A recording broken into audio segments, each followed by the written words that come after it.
If you smell what the Rock is cooking. Welcome to Billy Ho Sports. Thank you for tuning in. Please remember to subscribe to the channel and don't forget to like and comment on the videos. I hope you enjoy the show. Now, let's go.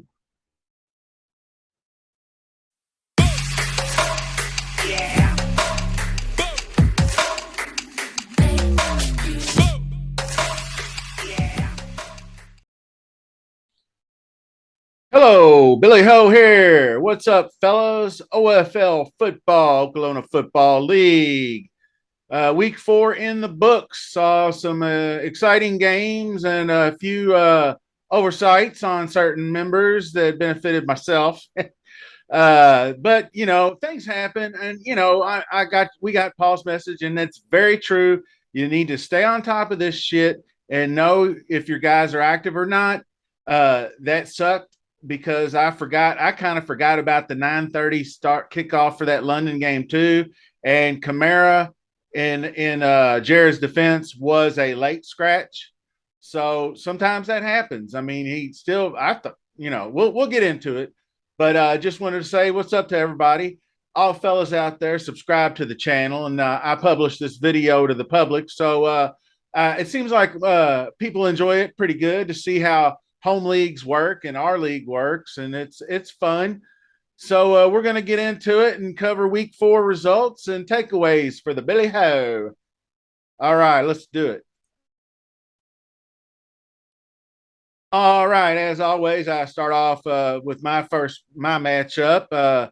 And it was an intriguing one. And like I just mentioned in the preview, Jared got caught slipping with the Kamara late scratch, which basically cost him the game. Ultimately, we didn't really know. I was tripping and stumbling all day long, and I found myself actually down like 50 points or something after the afternoon games because Patterson got knocked out.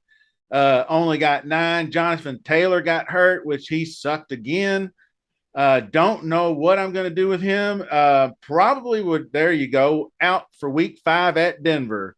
That works for me. That gives me the excuse to bench him. So we'll get that done. And you know, I left some guys on the bench. I made the mistake of replacing Metcalf like a dumbass, and I knew that Detroit game was going to shoot out.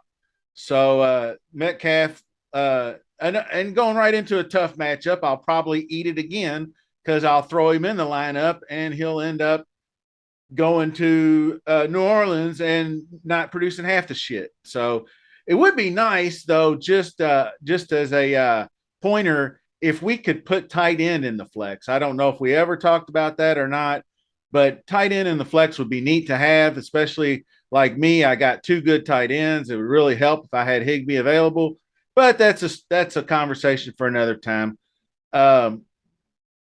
Pierce, it's a 75-yard touchdown run. I about threw up in my mouth when I saw that. I said, here we go again.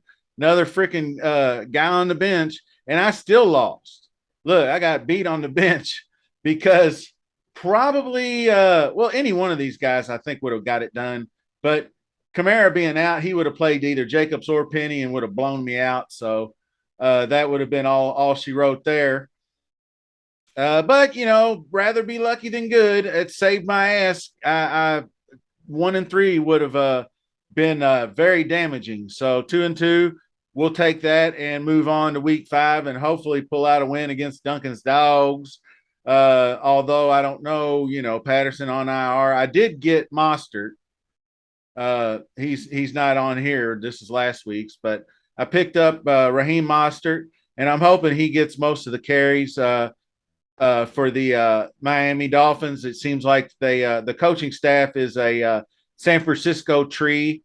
So hopefully he'll start to get more carries in the zone blocking schemes that they run, and that dude can break them off. We've all seen it before. He's just not very, you know, he's a health risk. He's not, I won't say fragile, but he's injury prone. All right. 2-2 Billy Ho. Next one up, Jay Baller, I think is serving notice. Jesse's serving notice to the league that he is going to be have to be contended with 4-0. Another monster night. Chubb, Jefferson, the Edwards Hilaire draft is working out great. He seems to be getting all the touchdowns. Even Mahomes is throwing them to him. So it's pretty much a Christmas every week when you get stuff like that. He had a down tick from Drake London even and still got 153. So I mean he's just rinse and repeat every week with this lineup. So hopefully we can do something with him because Diaper Bombers had a real good. It's probably the second highest. Yep, that might be poor Claiborne. That might be the second time you've scored the second highest points in the league and lost. Excuse me. I don't know. But Russell Wilson finally got it done. He looks like he's got a little shoulder, but that's no big deal. He finally got it done for you at Las Vegas in a losing effort. McCaffrey still continues to provide that floor. Shout out on that pick. I mean, that was a no brainer at I think the sixth pick. Like I said, I didn't like him at number one, but look at my number one pick. He can't. He's trash. So anyway, Mike Williams getting it done. Fryermuth, solid tight end. Aaron Jones, another nice outing, 100 yards rushing, and 139. Unfortunate loss. Regrouped, but losses like that leave a bitter taste in your mouth. But you still know you got a solid squad, and you're going to win most of your games, and going to be either in the playoffs or right there fighting for a wild card. So you're in good shape. Next up is Shake and Bake, Mike Moore getting the win over the dogs. Put him down, shaking and baking them dogs. I like it. Good job, man. 22 out of Rogers. Debo. That's the Debo we all know and love. T. Higgins finally in for a whole game. Tears shit up. He's got an ankle. I don't know what's up with that, but that's all right.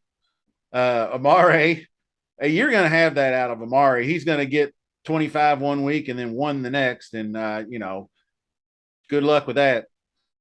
I can't be giving advice out here. So I'm trying to avoid that. Not that my advice is worth a shit. All right, I digress. Lamar Jackson, 16.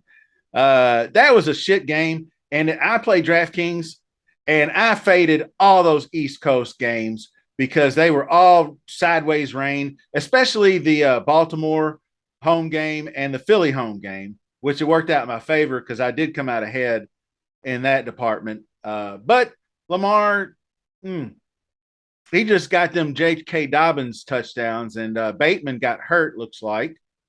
A little foot problem. Cortland Sutton, he's got average scores in here. 115, I mean, that's not terrible. I can't brag. I got 117. But, you win. You really roll the dice on wins and losses in that, in that range of outcomes for you. You really need to be up in the 120s to have a real good chance to win. So Shake and Bake moves to 2-2, and our division is a logjam. Paul at 3-1, me, Mikey Mike, and Claiborne all 2-2. So pretty strong outfit there. And I will actually the last bit I will, since we're technically a quarter of the way, or I don't know. It used to be a quarter of the way. Now we got 17 games. So, but our season is 14 weeks regular season. So this is technically like a third of the way through the regular season or whatever. So I'll look at the standings when we're done. All right, then. Next up, Royal Rams. He's popping it too, man. Brady got the Barkley. Cooper Kupp. Cooper Kupp first pick. This was a really, really strong draft by him. I don't remember if I said so, but I probably did because I'm smart. But Cooper Cup, number one. Then you got Barkley coming back down, and Miles Sanders starting to come into his own. And of course, Tom Brady's always, especially 6 point per touchdown, and then the bonuses for the longer ones for our league. Tom Brady's always going to get that 300 bonus and multiple touchdowns, so he's never going to steer you wrong. And now he's getting healthier at the wideout position. You lose Jamal Williams, but that's really not anything to write home about. But you drop 160 on him, and highest points in the league. Take your $10, sir. Nice outing, butthole. Nah, I love you, Russ.